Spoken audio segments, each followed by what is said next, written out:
Start. तो राष्ट्रीय स्तर पर यानी कि सेंट्रल लेवल पे एक केंद्रीय स्वास्थ्य मंत्रालय होता है, यानी कि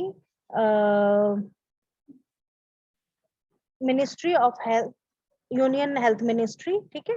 उसके दो विभाग होते हैं, एक स्वास्थ्य विभाग और एक परिवार कल्याण विभाग, ठीक है। Ministry of health and family welfare, तो उसमें दो डिपार्टमेंट हो गए, एक हो गया मिनिस्ट्री ऑफ हेल्थ और एक दूसरा हो गया मिनिस्ट्री ऑफ फैमिली वेलफेयर, ठीक है। Department of health and department of family welfare. अब केंद्रीय स्वास्थ्य मंत्रालय के उत्तरदायित्व क्या है, क्या क्या रेस्पॉन्सिबिलिटीज हैं, क्या क्या उसके फंक्शंस होते हैं। सबसे पहले तो नीति निर्धारण यानी कि पॉलिसी बनाना, ठीक है। कोई भी हेल्थ पॉलिसीज हैं, हेल्थ रिलेटेड जितनी भी पॉलिसीज हैं वो बनाना। देन योजना बनाना यानी कि प्लान जो है हेल्थ रिलेटेड, जो भी अगर हम कुछ प्लान्स बना रहे, कुछ भी इम्प्लीमेंट करना है, कुछ भी हमने कार्य करना है, उसके लिए जो योजना बनाने का काम है वो केंद्रीय स्वास्थ्य मंत्रालय का है। तो फिर आता है हमारा मार्गदर्शन यानी कि सुपरविजन, ठीक है। तो जो भी डिपार्टमेंट्स या जो भी एडमिनिस्ट्रेटिव स्टाफ उसके अंडर आता है उसको सुपरवाइज करना। देन समन्वय यानी कि कोलैबोरेशन, ठीक है।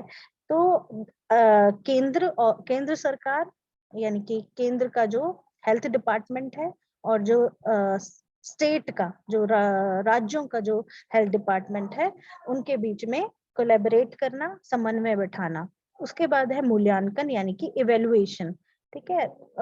जो भी हेल्थ सर्विसेज प्रोवाइड की जा रही हैं पब्लिक को उनका इवेल्युएट करना कि वो सही, उनका जो आउटकम है, जो रिजल्ट है वो पॉजिटिव आ रहा है या नहीं आ रहा है। फॉर एग्जाम्पल जो हेल्थ प्रोग्राम हम पब्लिक में इम्प्लीमेंट करते हैं, जैसे कि पोलियो की वैक्सीन हम पिलाते हैं, ठीक है। तो इस चीज को हम इवेल्युएट करेंगे, जब तक इवेल्युएट नहीं करेंगे तब तक नहीं पता लगेगा कि ये सही से काम हो रहा है या नहीं हो रहा है। जब तक पोलियो के केस आने बंद नहीं होते, ठीक है। फॉर एग्जाम्पल कोविड-19 वैक्सीनेशन अभी आजकल हो रहा है, ठीक है। तो इसमें हमने ये इवेल्युएट करना है कि भाई इससे फर्क पड़ रहा है लोगों को या नहीं पड़ रहा है। नहीं पड़ रहा है तो इसका मतलब कोई फायदा ही नहीं है उस चीज को करने का, ठीक है। उसके बाद है केंद्रीय स्वास्थ्य मंत्रालय के कार्य। केंद्रीय स्वास्थ्य मंत्रालय के कार्य भारत के संविधान के अनुच्छेद 246 की 7 की अनुसूची में दी गई शर्तों के अंतर्गत आते हैं। केंद्रीय स्वास्थ्य मंत्रालय के कार्य दो भागों में जो है बांटे गए हैं, दो सूचियां तैयार की गई है इसके कार्यों की। एक होती है केंद्रीय सूची यानी कि यूनियन लिस्ट और दूसरी होती है समवर्ती सूची यानी कि कंकरेंट लिस्ट, ठीक है। यूनियन लिस्ट जो होती है उसमें केंद्र सरकार जो है वो काम करती है। समवर्ती सूची जो होती है इसमें वो कार्य होते हैं जो केंद्र सरकार और राज्य सरकार मिलके जो है हेल्थ सेक्टर से रिलेटेड, जो स्वास्थ्य विभाग से रिलेटेड काम करती है, ठीक है। अब केंद्रीय सूची के क्या कार्य हैं, केंद्रीय सूची में कौन कौन से कार्य आते हैं। अंतरराष्ट्रीय स्वास्थ्य का प्रबंधन, ठीक है। अंतरराष्ट्रीय जो हमारे रिलेशन है हेल्थ से रिलेटेड, दूसरे देशों के साथ हेल्थ से रिलेटेड संबंध बनाना, ठीक है। अभी जैसे अभी कोविड-19 में आप देख रहे हो, हम कोई जो है वैक्सीन बाहर भेज रहे हैं, बाहर के लोग हमें ऑक्सीजन प्रोवाइड कर रहे हैं, तो ये सारे अंतरराष्ट्रीय स्वास्थ्य का प्रबंधन, ये देखभाल करना उनका। उसके बाद है केंद्रीय संस्थानों का प्रबंध, जो सेंट्रल जो ऑर्गेनाइजेशंस होते हैं, ठीक है, उनको ध्यान, उनका जो है प्रबंधन देखना, उनका मैनेजमेंट देखना। उसके बाद है अनुसंधान को प्रोत्साहन यानी कि जो रिसर्च होती है उसको एनकरेज करना, प्रोत्साहित करना। उसके बाद है जनगणना कार्य। जनगणना कार्य यानी कि जो सेंसस होता है, जो पॉपुलेशन की काउंटिंग की जाती है कि हम एक देश में कितनी पॉपुलेशन है, वो होती है जनगणना, तो उसका कार्य देखना। फिर है राज्यों से समन्वय, जो राज्य सरकारें हैं उनमें जो हेल्थ डिपार्टमेंट है उनसे जो है समन्वय यानी कि कोलैबोरेट करना आपस में। उसके बाद है समवर्ती सूची। समवर्ती सूची यानी कि कंकरेंट लिस्ट। इसमें आता है संक्रामक रोगों की रोकथाम यानी कि जो कम्युनिकेबल डिजीजेस है उनको रोकना, प्रिवेंशन करना उनकी। उसके बाद है खाद्य अपमिश्रण की रोकथाम यानी कि जो फूड अडल्ट्रेशन है, यानी कि जो मिलावटी खाना है, खाने की कोई भी चीज में मिलावट की जा रही है उस चीज को रोकना। ठीक है, विष नियंत्रण, फूड पॉइजनिंग से रिलेटेड जो भी है वो उस चीज को रोकना। उसके बाद है जन्म मरण के आंकड़े, जो कि कितने लोगों ने जन्म लिया और कितने लोगों की मृत्यु हुई, इस चीज के आंकड़ों का जो है रिकॉर्ड रखना। उसके बाद है श्रम कल्याण, जो लेबर जो वर्कर होते हैं, जो लेबर क्लास होती है, ठीक है, उनके वेलफेयर से रिलेटेड, उनके कल्याण से रिलेटेड, उनकी भलाई से रिलेटेड काम देखना। उसके बाद है आर्थिक और सामाजिक नियोजन, यानी कि फाइनेंशियल और सोशल जो सर्विसेज है वो प्रोवाइड करना लोगों को। उसके बाद है स्वास्थ्य की केंद्रीय परिषद, यानी कि सेंट्रल काउंसिल ऑफ हेल्थ। ठीक है, स्वास्थ्य की केंद्रीय परिषद की स्थापना 1952 में राष्ट्रपति के आदेश से शुरू हुई। इसका काम बेसिकली क्या था, जो केंद्र सरकार और राज्य सरकार, ठीक है, जितने भी हमारे जो हेल्थ प्रोग्राम है या हेल्थ सर्विसेज हैं पब्लिक को के लिए इम्प्लीमेंट की जा रही हैं, उन हेल्थ प्रोग्राम और हेल्थ सर्विसेज को बढ़ाने के लिए या सही से काम इम्प्लीमेंट करने के लिए राज्य सरकार और केंद्र सरकार में आपस में समन्वय हो, इसका काम था। ये किसका काम था, ये काम था स्वास्थ्य की केंद्रीय परिषद, यानी कि सेंट्रल काउंसिल ऑफ हेल्थ का। ठीक है, फिर आता है हमारा राज्य स्वास्थ्य भाषण, यानी कि स्टेट हेल्थ काउंसिल। राज्य अपने अधिकार क्षेत्र में रहने वाले लोगों को स्वास्थ्य सेवाएं उपलब्ध कराते हैं।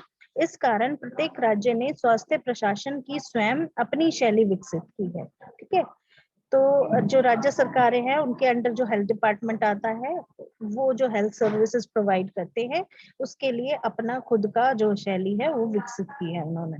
उसके बाद है कल्याण संचालनालय, तो ये है फैमिली वेलफेयर डिपार्टमेंट। ठीक है, health and family welfare department.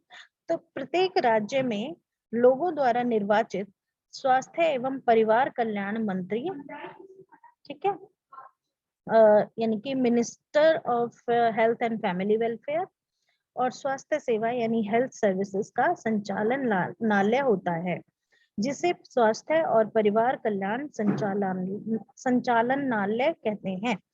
ठीक है, तो ये हो गया आपका स्टेट लेवल पे। ठीक है, उसके बाद है कल्याण जिला का ढांचा, यानी कि डिस्ट्रिक्ट पैटर्न क्या होता है डिस्ट्रिक्ट लेवल पे। कुछ राज्यों में स्वास्थ्य संगठन का प्रमुख स्वास्थ्य का जो मुख्य जो वो होता है वो सीएमओ होता है, यानी कि मुख्य चिकित्सा अधिकारी होता है। ठीक है, जो हेल्थ ऑर्गेनाइजेशन है कहीं कहीं किसी किसी स्टेट में वहां का जो हेड है वो सीएमओ होता है, यानी डिस्ट्रिक्ट हॉस्पिटल में जो भी जो हेड होगा वो सीएम होगा, उसको हम मुख्य चिकित्सा अधिकारी भी कहते हैं। चिकित्सा अधिकारी सामुदायिक सेवाओं के लिए उत्तरदायी होता है। जो कम्युनिटी हेल्थ सर्विसेज हैं वो जो उसकी रिस्पॉन्सिबिलिटी है किसकी, सीएमओ यानी कि मुख्य चिकित्सा अधिकारी की। कुछ राज्यों में दो प्रमुख होते हैं। ठीक है, एक होता है जिला चिकित्सा अधिकारी यानी डिस्ट्रिक्ट हेल्थ ऑफिसर, एक होता है जिला स्वास्थ्य एवं परिवार कल्याण अधिकारी, district family health and family welfare officer. ठीक है, तो नगर पालिकाएं, अगर हम नगरों की बात करें तो वहां पे कुछ नगर पालिकाएं होती हैं, तो उनके अंडर जो नगर निगम आते हैं उसमें स्वास्थ्य संगठन का प्रमुख जो होता है वो स्वास्थ्य अधिकारी होता है, यानी मेडिकल ऑफिसर होता है। उपलब्ध की जाने वाली सेवाओं में सफाई और जन स्वास्थ्य, मातृ एवं शिशु स्वास्थ्य, खाद्य एवं खाद्य स्वच्छता का नियंत्रण तथा जन्म मृत्यु के आंकड़ों का संकलन है। ठीक है, इसमें जो नगर पालिकाओं में जो स्वास्थ्य संगठन यानी कि हेल्थ डिपार्टमेंट जो सर्विसेज प्रोवाइड करते हैं हेल्थ सर्विसेज, उसमें क्या क्या आता है, सफाई यानी सैनिटेशन, जन स्वास्थ्य यानी कि पब्लिक हेल्थ, उसके बाद जो मदर होती हैं, चाहे वो प्रेग्नेंट मदर है, चाहे डिलीवर किया है बेबी, चाहे वो पोस्टनेटल मदर है। ठीक है, और बेबी का जो हेल्थ है उसके हेल्थ सर्विसेज प्रोवाइड करते हैं।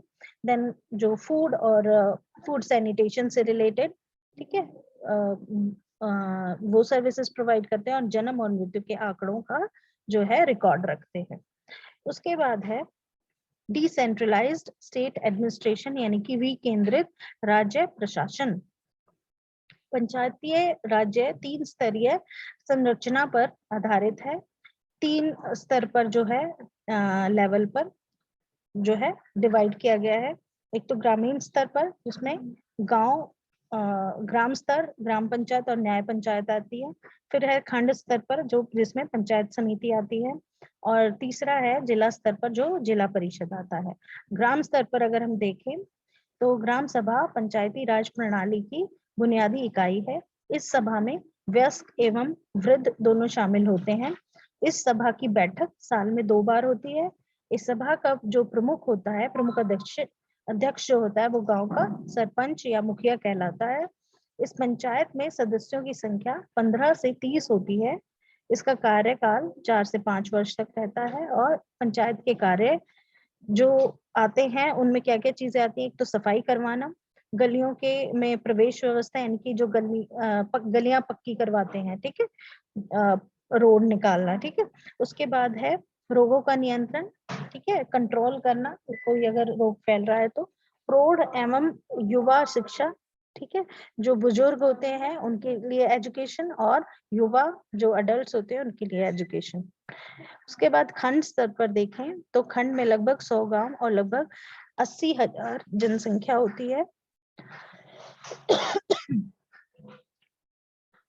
समिति में खंड की सब ग्राम पंचायतों के सरपंच, विधानसभा सदस्य, खंड क्षेत्र में रहने वाले संसद सदस्य और अनुसूचित जाति और जनजाति के प्रतिनिधि होते हैं, ठीक है। इसमें ये सारे लोग होते हैं शामिल। उसके बाद पंचायत समिति विकास कार्य में लगी ग्राम पंचायतों को तकनीकी सहायता और मार्गदर्शन प्रदान करती है और शिक्षण देती है।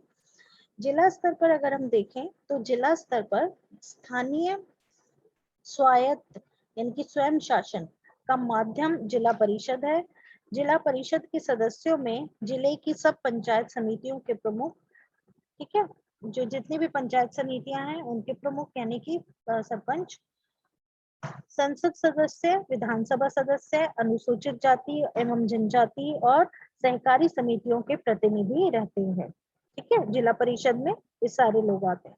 इसके कार्य और अधिकार अलग अलग राज्यों में अलग अलग होते हैं, ठीक है। ये राज्य सरकार डिसाइड करती है कि क्या क्या काम होंगे। आया समझ में सबको?